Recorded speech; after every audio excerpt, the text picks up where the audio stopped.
Hey everybody, rocking out Affliction Asylum. Good band, good Christian metal band. Definitely have a good message, you should check them out.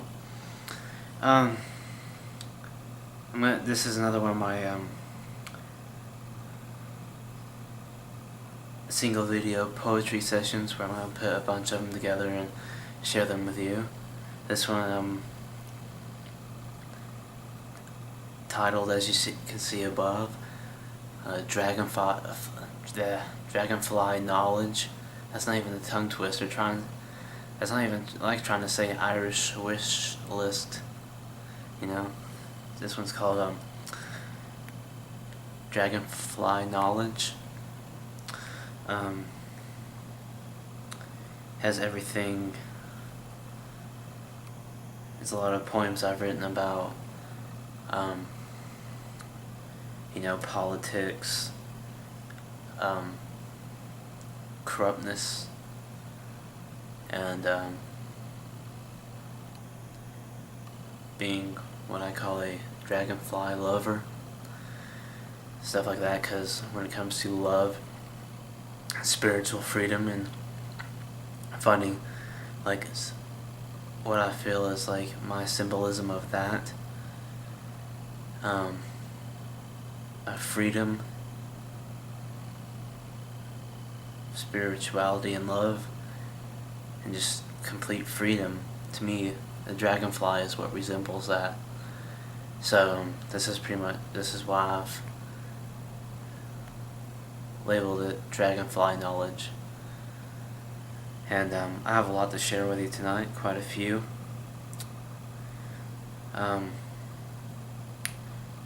I've kind of got an organized order in which I'm going to read you these poems, but these poems are poems. They're all about everything different, but the same, So it's I'm gonna start off with a couple new ones that I wrote actually this week. So the first one's called Vampire Pigs.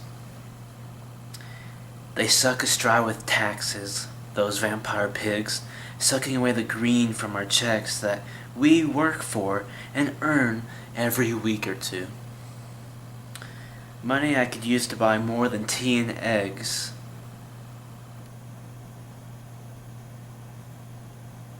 With each check at the store. Money that should be mine, that is mine. That is mine, but not given to me, not quite. It's to help those politicians earn their check and pay the rent. It's to help them pay the rent, and to help their flashy campaigns to look bigger and dumber than ever. Bigger and dumber. That's pretty much what they are. It's bigger and dumber.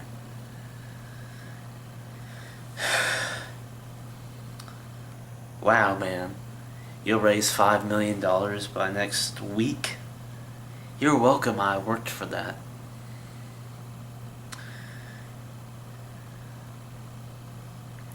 Man, we're getting taxed for everything in every possible way, in ways the average man cannot afford.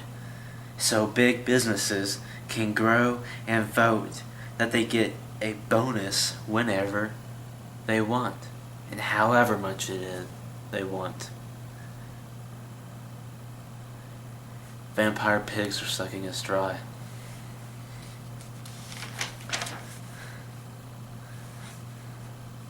This next one is one that I think you'll like. It's I hope. I really liked writing it. It's called Polydicking. Yes, polydicking.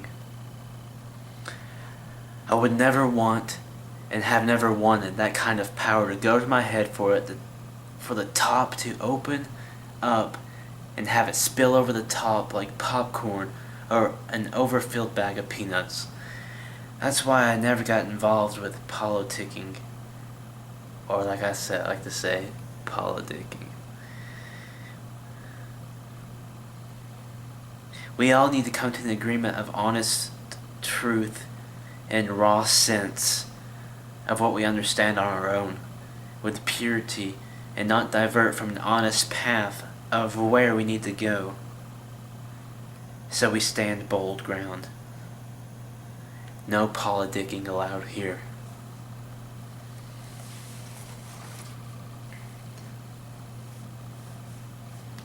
This one's called 99%. Political figures promising freedom with things they won't practice themselves. They plan on how the money works and how they will receive it all and leave us in the shadows as a 99%. That's all we will be in this world, no matter how many walls we spray paint, no matter how many gas bomb fights we have with the cops. All we will be is 99%. People who have to struggle to pay their bills, people who can only somewhat live comfortably as the middle and lower class. But some people, they don't want to push. They don't want to push forth and acknowledge they are part of this, part of us, part of a life.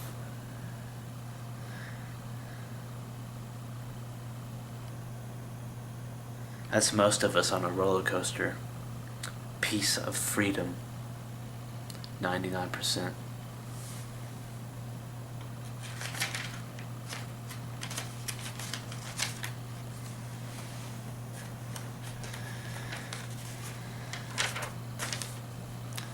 This is one of the ones I don't really remember if I recorded in the other one or not, but I just wanted to, since it's pretty much right here with the last one, I wanted to go ahead and put it forth again.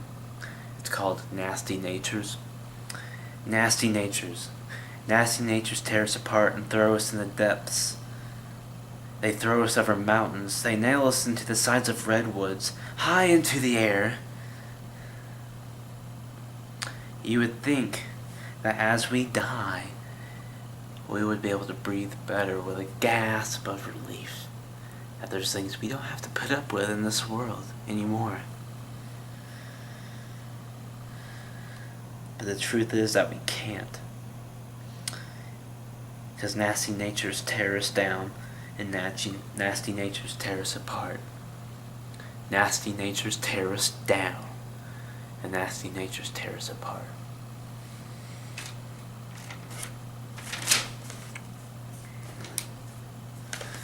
This is one I called Daily Life. It's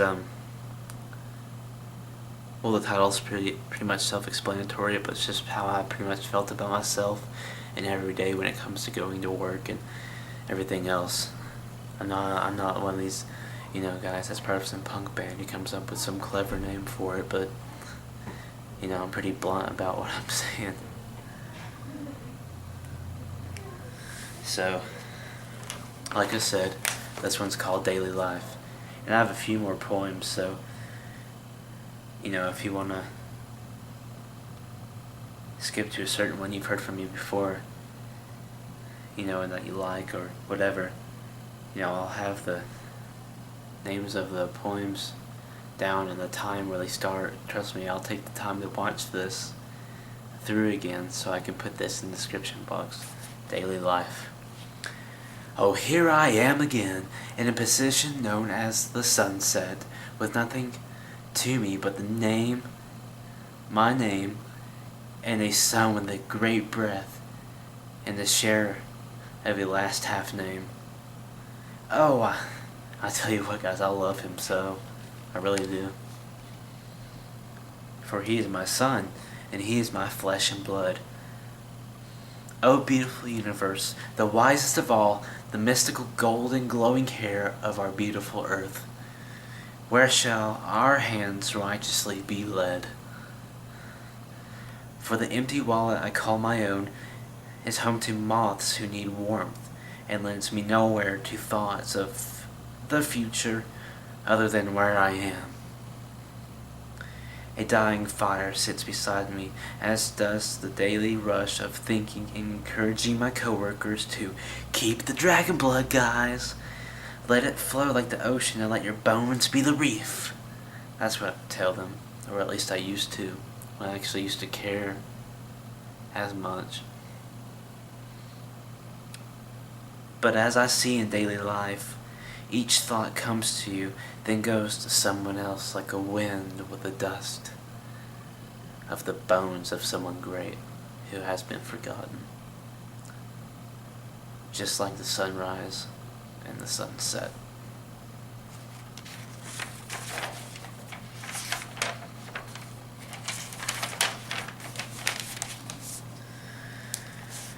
This is the last one of this notebook. Most of these I have memorized for the most part, but I just like to glance at this to make sure, during these. I'm gonna wait for them to pass by real quick.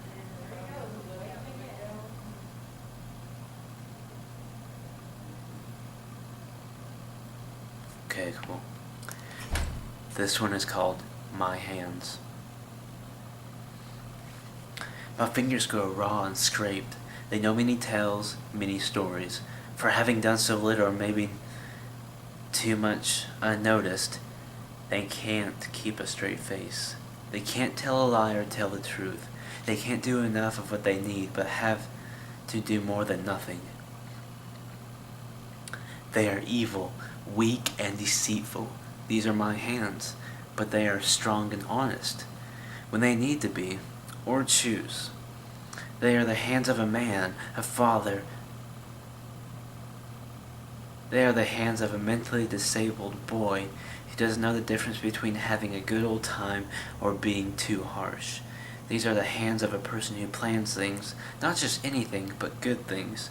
Things that improve his life and give his son more room to love and respect him as a man, a father. Make him want to be with him more and be more like him while being almost his own man. These hands also have a mind that will stop him at times. But for now, these are the hands of a single man. These are my hands. These are my hands. I'm not really disabled mentally, but I don't know, I was just sitting in some parking lot writing that, and I saw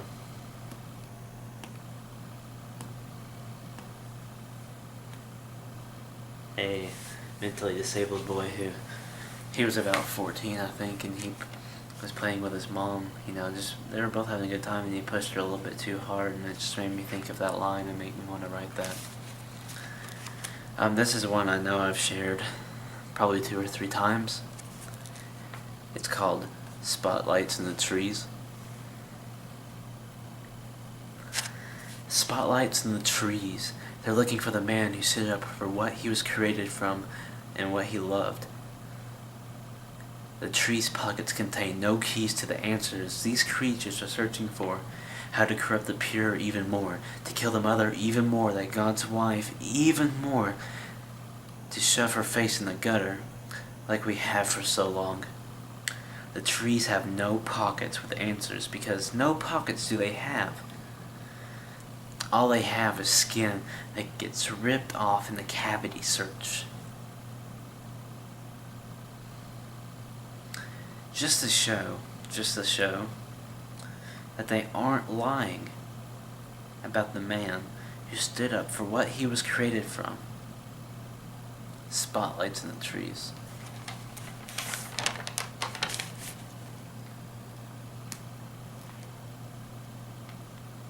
Now this one's one that I made a somewhat experimental recording with a friend named Terry Overton, who just moved up here to Crossville not too long ago, a few months ago, from Florida. And this one's called Owl Eyes. I feel the heat coming from her when I look into her big owl eyes, like she's seeing what she wants, what she needs, at least she feels she needs. I feel my temperature rise. As personal truths are acknowledged, my spirituality is where it needs to be at this point.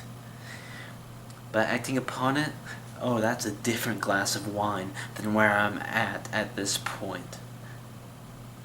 Big owl eyes, staring at my lion's mane, thinking of where we stand. So people and preachers, don't come preaching to me that I'm not what you corruptedly and unfaithfully think a Christian and a follower should be. So come on and stop telling me in command, because this lion's mane is my own.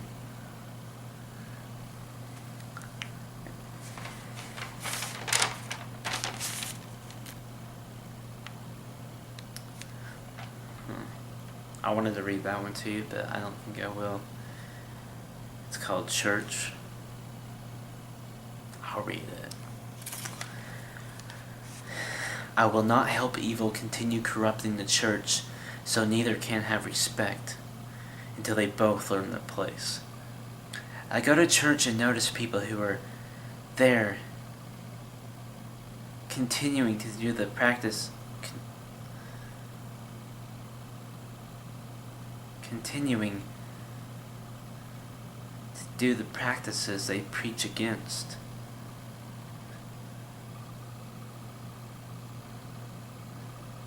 Sorry guys, I'm just having a really hard time with this poem. It's one that, it's kind of rough with me. Emotionally, I guess. So I'm gonna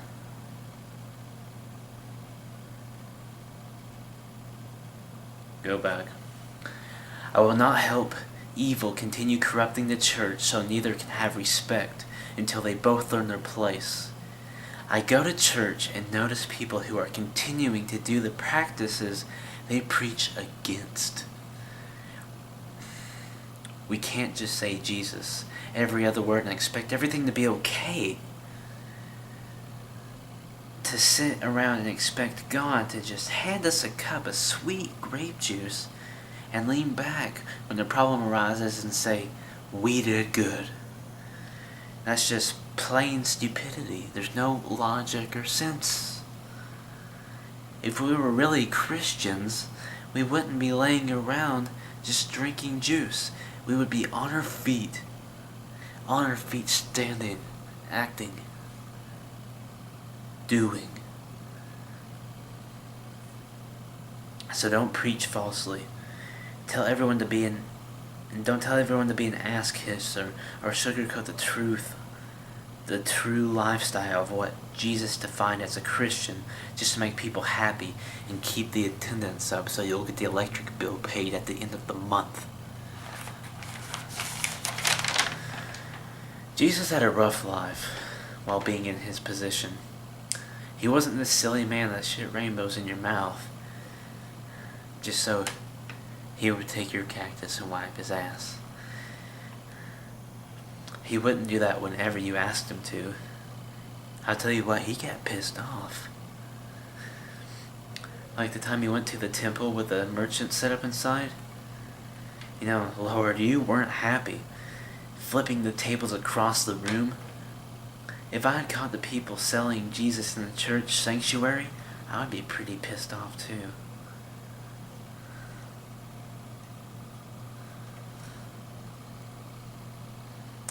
I would do everything in my power to try to stay as the merciful form of God that I tried to push forth and not just murder everyone corrupting me if I was that God.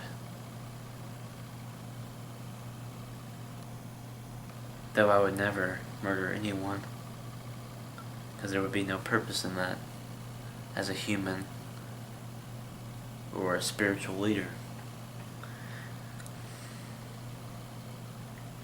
But God, I can't pray for others in some of the ways that I need to, some of the ways they need praying for. Just guide my path and help it guide others and help it guide the church. Sorry, that one was just kind of rough on me emotionally in some ways, and it's just hard for me to be like, hey, yeah, let's do this one. I'm not really at that point with that one yet. This one's called Racing God. I want to race the face of God and live where He takes me. So come, God, lift me up, or try to wrestle me down, 'cause I only want to be where You want me. God, come to me and lift me up, and take me to where I need to be, what I need to do, because I'm tired of others deciding and knowing for me. Take my spirit somewhere where it stands strong to You. That one's called Racing God.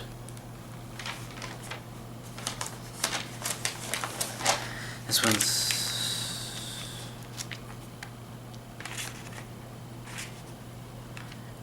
Alright, I don't have much more. Some of you may be bored, but whatever. This one's called Past Mayans. As another day with the sun turns into another night with stars and the moon go by, we add another day to the calendar. They slaughter a living to the gods to let us survive and eat the food we have growing and walking around us.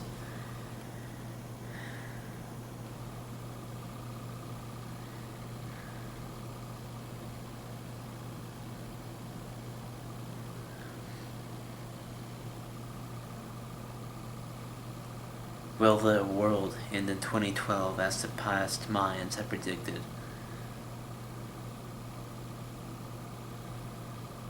People don't know, but people overreact, and some people don't prepare. And some people just wait to see just what the calendar of our ancient ancestors created will pull through with at this time.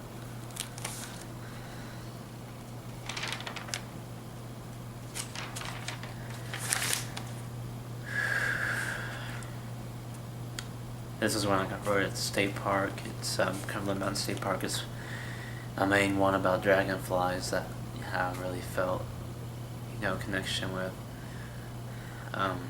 It's called Dragonfly Lovers. Dragonfly Lovers. Dragonfly lovers fly in the air with a gentle breeze and passion under the warmth of the sun, just like us. Dragonfly spirits are what we both share, the love that runs like strawberry juice through our veins, sweet and rich. So let us soar like dragonflies, today, tonight, tomorrow, and always, forever and beyond, fly and rest together in the life and in the grave, in the air and the water. Dragonfly lovers, forever. This one is called Green. It's about a dream. It's like kind of in between, when I was going to sleep. It was kind of in that little period, like when you're like half asleep, like past awake, but not quite asleep all the way. It's called Green. It's a little dream I had at that point. The bright green eyes in your beautiful face stare vainfully with a somewhat empty love that you want to have as you desire to be with me. Love me, dance with me, be happy with me. As we travel, I can feel the tension and curiosity of what will happen. What will we do? And what will we see of each other? What will we see of each other?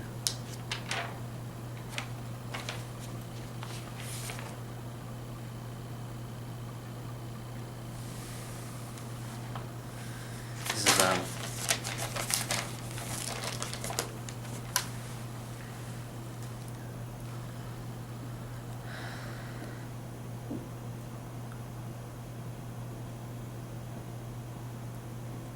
This is a very I don't know if it's personal. Like I didn't write it about. I don't think I wrote it about anyone specific. Just for if I had another, I guess we could call lover, because I've been kind of, I guess, a single parent for about 4 months roughly, 4.5, somewhere like that roughly. So I guess I wrote this for any this is one of my love poems I kind of wrote. And like I said, it's not one in particular, but it's kind of like based off of a dream also.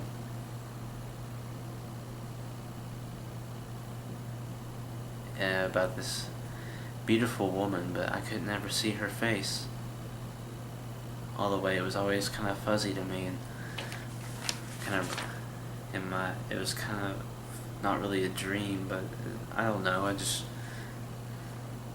kind of like whenever you a writer or a poet or a musician, even if they haven't had this particular experience in any recent time of writing it, you kind of like, sometimes you picture like little scenes in your head and you kind of make it into a poem or a story or a song, and I think if there's, any writers, poets that have written any deep stuff, even if it's not about anyone or anything, you kind of know what I'm talking about. And this one's called Fuck Me. And please bear with me, because it's, like I said, it's been about a little while, so it's kind of difficult for me to try to read this in any form of an intimate kind of manner. But, I'm just going to read it to you.